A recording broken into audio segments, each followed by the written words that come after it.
Hyvä.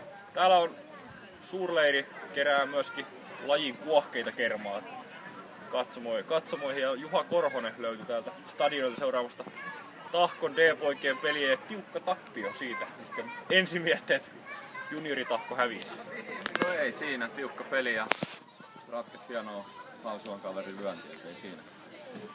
Nää kääntyy aina välillä sitten. Onneksi kääntyi tämmösen hienon ratkaisun. Kyllä, eikä millään tuomarivirheellä tai millään.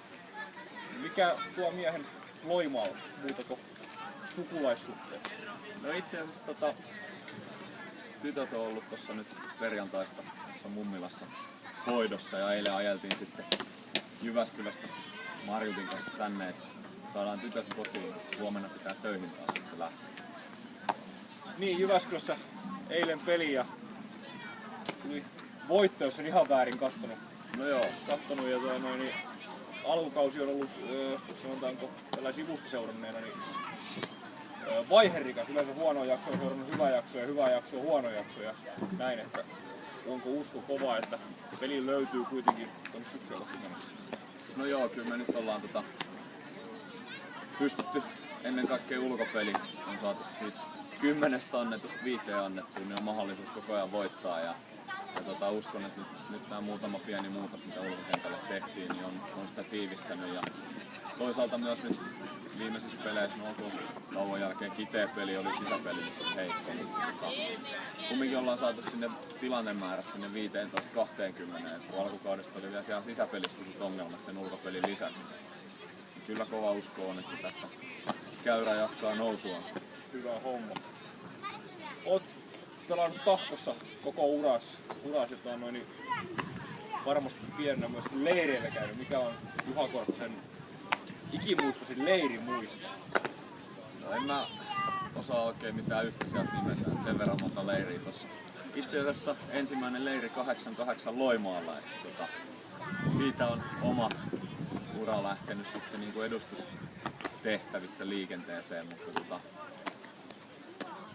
no ehkä yksi semmonen, mikä nyt tuli mieleen, niin kun on tämmönen sateinen keli ja huomenna vielä enemmän luvattu sadetta, niin 92 Oulu Kempelen leirillä oltiin hiekkakentällä pelaamassa ja pelattiin Ulvilaan vastaan, jolla oltiin käytännössä aina hävitty ja voitettiin. Niin vanhemmat ei pelin jälkeen hirveästi tykännyt, kun sieltä löytyi semmonen kohtuu iso vesilätäkkö, mihin sitten mentiin harjoittelemaan syöksyjä. Niin vanhemmat joutui sitten kuivattelemaan hotellihuoneissaan pelipuvut seuraavaa aamuun varten kuntoon. Että se nyt tuli tässä äkkiseltään mieleen. Tämä on yllättävän monella niin kuin, paras leirimuisto liittyy syöksymiseen ja sateeseen. Se on hauska nähdä. Koko ura mennyt Tahkossa. Onko missään kohtaa käynyt mielessä, että olisi joku muu seura? No kyllä tuossa 2000-luvun alkupuolella muutaman seuran kanssa tuli ihan tosissaankin neuvoteltua, mutta silloin ei lähtenyt ja oikeastaan sen jälkeen ei ole koskaan edes kukaan kysynyt. Että ei ole tarvinnut sitten sen enempää miettiä sitä, että lähteekö vai ei. Ja ainakin tällä hetkellä nyt on se tilanne, että sopimus on Tahkon kanssa periaatteessa voimassa niin kauan kuin jatkuu. Että ei enää sitten mihinkään lähetäkään.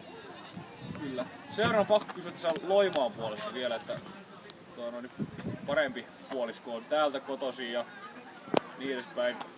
Tossa on hieno stadion.